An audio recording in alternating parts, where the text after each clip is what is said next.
The morning of October 12, 1983, began like any other for Wilhelm Krauss. He woke at precisely 6:15, brewed a pot of strong coffee in his small kitchen overlooking Kantstrasse, and listened to the radio while reviewing his schedule for the day. The apartment was modest but comfortable, decorated with the kind of functional furniture that spoke of practicality rather than taste.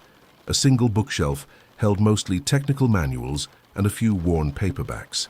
The walls were bare, except for a faded print of the Brandenburg Gate, a detail so common in West Berlin apartments that it rendered the space even more forgettable. Wilhelm was 48 years old, though he looked older. His hair had grayed prematurely, and deep lines framed his pale blue eyes. He wore wire-rimmed glasses that gave him the appearance of a perpetual accountant or middle management bureaucrat. His colleagues at the Municipal Water Management Office knew him as reliable, competent, and thoroughly unremarkable. He arrived on time, completed his work without complaint, and rarely participated in office social events beyond the occasional obligatory birthday cake in the break room. This carefully cultivated mediocrity was not accidental. Wilhelm Krauss was not his real name, though he had answered to it for so long that his birth name felt like a distant memory, something belonging to a different person entirely. That other person had been recruited in 1961, just weeks before the Berlin Wall went up, transforming the city into a concrete symbol of global division. He had been young then, idealistic, and convinced that his work served a greater purpose. Over 2 decades, ideology had faded into routine, but the discipline remained. His role at the Water Management Office was perfect cover. The position required technical knowledge, gave him access to infrastructure blueprints and municipal planning documents, and provided legitimate reasons to travel throughout West Berlin, and occasionally into other parts of West Germany. More importantly, it was boring. No one paid attention to water engineers. They were invisible bureaucrats dealing with pipes and pressure systems, while the world above them worried about nuclear missiles and superpower politics. Wilhelm maintained his cover through relentless attention to detail. He memorized the names of co-workers' children, remembered birthdays, and asked appropriate questions about weekend plans without ever revealing anything meaningful about himself. He had crafted a believable backstory. Born in Hamburg, parents killed during the war, raised by an aunt in Hanover, studied engineering in Munich, moved to Berlin for work in the late 50s. The details were vague enough to discourage follow-up questions, but specific enough to feel authentic. Over the years, he had become Wilhelm Krauss so completely that sometimes he wondered if the person he had been before still existed at all. His intelligence gathering was similarly unremarkable. He never stole documents, never photographed secret files, never did anything that might trigger security protocols. Instead, he observed, listened, and remembered. A conversation overheard in a government cafeteria about infrastructure upgrades near military installations, a casual mention of construction, delays at a communications facility, patterns in municipal service requests that revealed the locations of sensitive sites. Individually, these fragments meant nothing. Collectively, over months and years, they formed a comprehensive picture of West Berlin's critical infrastructure, information that could prove invaluable in a crisis. He passed this information through dead drops, never meeting his handlers directly. A book left on a specific park bench, a chalk mark on a particular lamppost, a newspaper placed in a trash bin at a predetermined location. The system was elegant in its simplicity, designed to minimize risk and maximize deniability. In 22 years of operation, he had never been questioned, never been investigated, never given anyone reason to doubt his identity. That Tuesday morning, as Wilhelm finished his coffee and prepared for another ordinary day, he had no way of knowing that his entire world was about to collapse. The catalyst sat in a filing cabinet at the headquarters of the Bundesnachrichtendienst, West Germany's Federal Intelligence Service, waiting to be noticed. 3 weeks earlier, on September 21st, a mid-level analyst named Petra Hoffmann had been reviewing photographs from a routine surveillance operation. The target had been a suspected East German courier, photographed during a public gathering in Kreuzberg. The images showed crowds, street scenes, nothing immediately significant. Standard practice dictated that such photographs be examined not just for the primary target, but for any familiar faces, anyone appearing in multiple surveillance operations, any patterns that might indicate coordinated activity. Petra was good at her job because she was patient and methodical, willing to spend hours comparing faces, checking backgrounds, looking for details others might miss. She had been doing this work for 6 years, ever since joining the BND fresh out of university. Most days the work was tedious. Most photographs revealed nothing, but occasionally persistence paid off. She was comparing the Kreuzberg photographs to older surveillance images when something caught her attention. In the EMOA background of one shot, partially obscured by other people, stood a middle-aged man in an unremarkable grey coat. His face was turned slightly away from the camera, but his profile was visible. Petra felt a flicker of recognition, but could not immediately place him. She set the photograph aside and continued her review. 2 hours later, working through images from a different operation dating back to 1979, she saw him again. Same profile, same posture, same grey coat, or one very similar. The setting was completely different. A public ceremony at a government building in Charlottenburg. He stood in a crowd of spectators, apparently just another citizen observing official proceedings, but his position, near the entrance, gave him a clear view of everyone entering and leaving the building. Petra pulled both photographs and began searching systematically through the archives.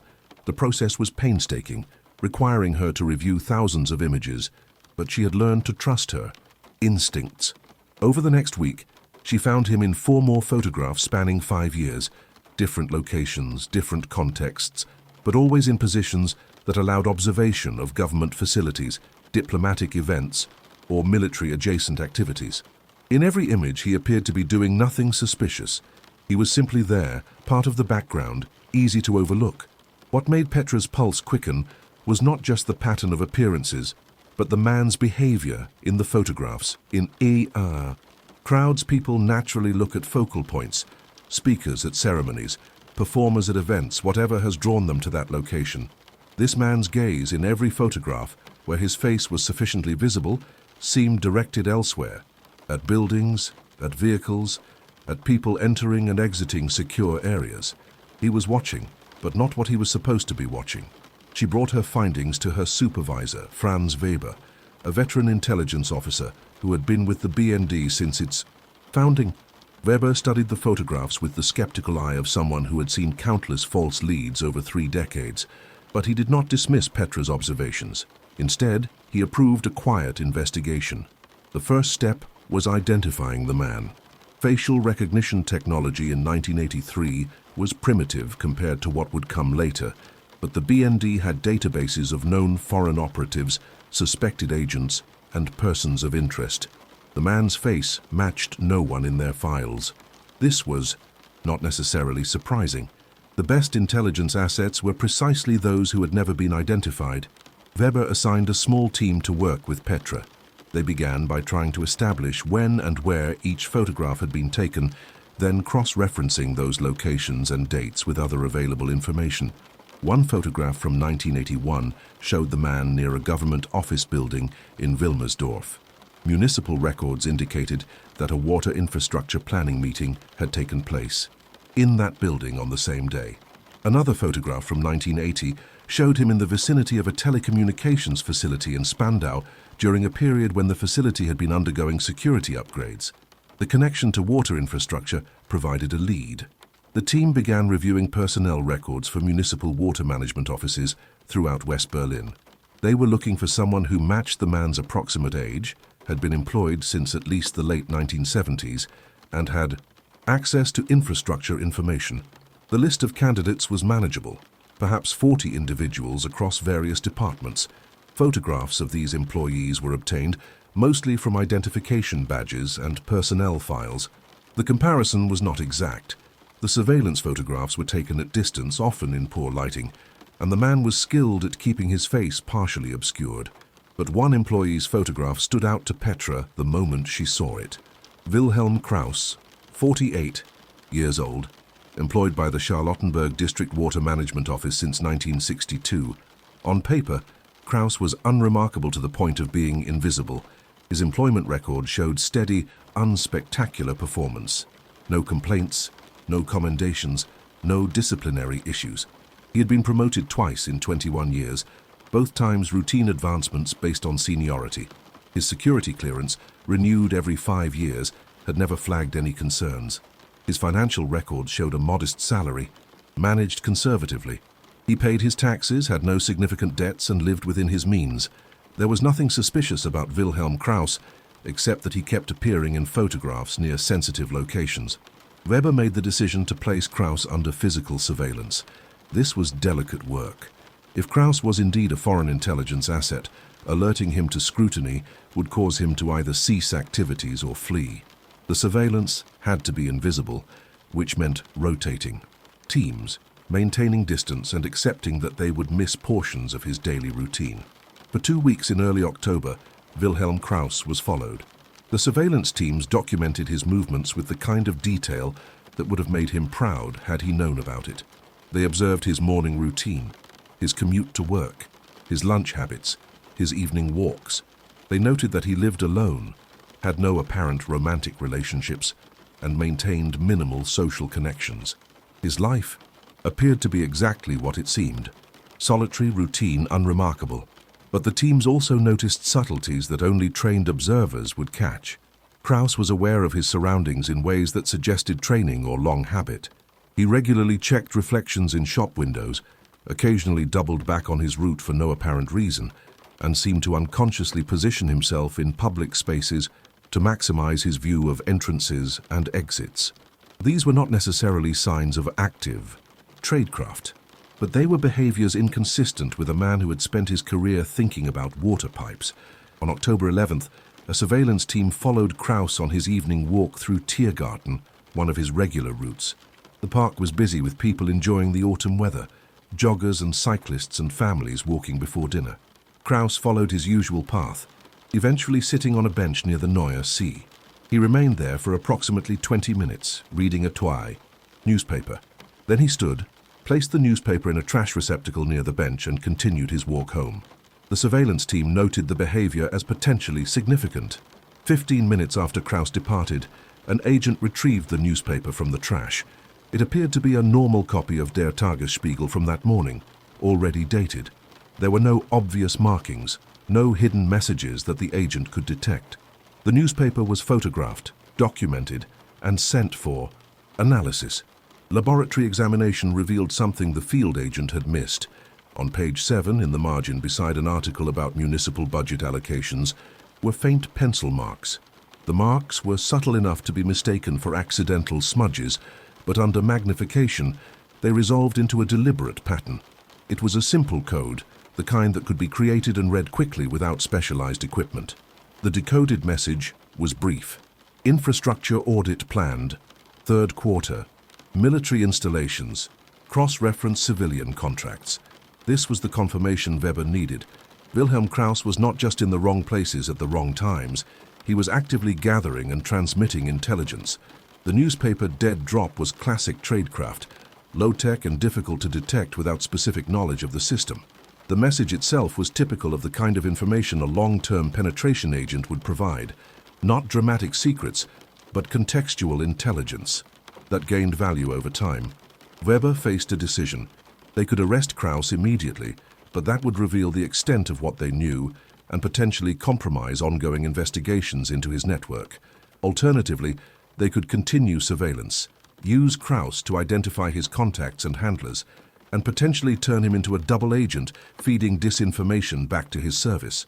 Or they could do nothing, simply monitor him and use their knowledge to protect sensitive information from compromise.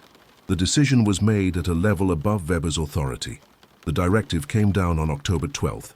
Arrest Wilhelm Krauss, conduct a thorough investigation, and dismantle whatever network he was part of. The operation was scheduled for the following morning. Wilhelm woke on October 13, 1983, at his usual time. He followed his normal routine, unaware that everything had changed. As he left his apartment building and walked toward the U-Bahn station for his commute to work, he was surrounded by plainclothes agents who identified themselves and informed him he was being detained for questioning regarding matters of state security. He did not resist. He did not ask questions. He simply stopped walking, stood still, and said nothing. His face showed no surprise, no fear, no emotion at all. It was the face of a man who had always known this moment might come and had long ago accepted it as a possibility. They took him to a secure facility in Pullach, outside Munich, where the BND conducted sensitive interrogations. The initial questioning was professional, almost polite. They wanted to know who he really was, who he worked for, how long he had been operating, what information he had transmitted, who his contacts were. Wilhelm said nothing. He invoked no rights, made no denials, offered no explanations. He simply sat in silence, meeting their questions with steady, patient calm. Meanwhile, investigators descended on his apartment. They found exactly what one would expect in the home of a bachelor water engineer: technical journals, routine correspondence, modest furnishings. But they also found, hidden inside a hollowed-out engineering textbook, a set of materials that confirmed everything: coded contact protocols, a list of dead drop locations throughout West Berlin, microfilm containing photographs of infrastructure documents, and most damning, a small notebook filled with encrypted notes documenting years of observations and intelligence gathering. Analysis of the materials revealed the scope of his operation. For more than 2 decades, Wilhelm Krauss, or whoever he really was, had systematically documented West Berlin's critical infrastructure, military installations, government facilities, and emergency response systems. The information was not dramatic in the way of stolen military plans or diplomatic cables, but it was comprehensive and valuable. In the event of a military conflict, the intelligence he had gathered could help an adversary target key systems, disrupt communications, and exploit vulnerabilities. Further investigation revealed that Wilhelm Krauss was an identity created in 1961, backed by carefully forged documents and supported by a cover story that, while thin in details, had never been seriously scrutinized. His real name, when they finally identified him through fingerprint analysis and comparison with East German defector debriefings, was Matthias Richter. He had been recruited by the Stasi, East Germany's state security service, in 1960 while working as an engineer in East Berlin. His insertion into West Berlin had occurred during the chaotic period just before the wall went up, when movement between sectors was still relatively fluid. The photograph that had ultimately exposed him, the one taken in Kreuzberg in September 1983, showed him watching a suspected courier. What Matthias had not known, could not have known, was that the courier was himself under surveillance. He had been careful, as always, but not careful enough. A camera pointed at someone else had accidentally captured him, and a diligent analyst had noticed a pattern that should have remained invisible. The interrogation continued for weeks. Matthias never spoke. He never confirmed his real identity, never acknowledged his work for the Stasi, never provided information that might compromise other operations or operatives. His silence was absolute, maintained with the same discipline that had protected him for 22 years. The interrogators respected it in a way. He was a professional who understood that his career was over, but saw no reason to betray his training or his service. The trial, when it came, was conducted in closed session for national security reasons. The evidence against him was overwhelming. He was convicted of espionage and sentenced to 15 years in prison. Throughout the proceedings, he maintained his silence, offering no defense, no explanation, no appeal for leniency. In East Berlin, the Stasi quietly acknowledged the loss of one of their most valuable long-term assets. They had anticipated it, eventually. No operation ran forever. What troubled them more was how he had been discovered. The photograph suggested that West German counterintelligence was more systematic in their surveillance analysis than previously assumed. It meant other operatives might be at risk.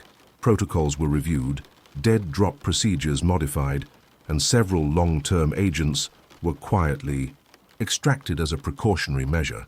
In West Berlin, the exposure of Matthias Richter sent ripples through the intelligence community. If someone could operate undetected for 22 years in such a sensitive location, how many others might still be out there? The investigation expanded, reviewing personnel in critical positions, re-examining surveillance photographs, questioning assumptions about who was trustworthy. The paranoia that was always present during the Cold War intensified. Wilhelm Krauss's apartment was eventually rented to someone else. His colleagues at the water management office learned only that he had been transferred suddenly and would not be returning. Most accepted this without question. A few wondered, but asked no questions. The office hired a replacement and life continued.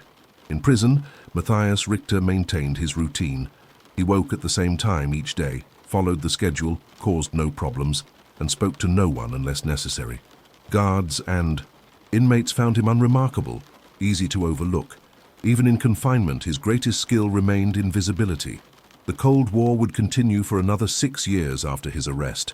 The Berlin Wall would fall in 1989, and Germany would reunify in 1990. By then, Matthias Richter would be a footnote, one name among thousands in the vast secret history of espionage that defined that era. His story would be mentioned briefly in a few books about intelligence operations, usually as an example of how the simplest mistakes, a photograph, a moment of inattention, could unravel years of careful work. But in the immediate aftermath of his exposure, what struck the intelligence professionals who studied his case was not the drama of his arrest or the scope of his betrayal. It was the ordinariness of his method. He had not been a charismatic master spy manipulating powerful people. He had not stolen dramatic secrets or lived a glamorous double life. He had simply been patient, disciplined, and invisible. He had lived the kind of life that no one questions, because there seemed to be nothing to question. The photograph that exposed him was eventually filed away in the BND archives, one image among millions. It showed a crowded street in Kreuzberg, people going about their daily lives in a divided city, unaware they were being watched.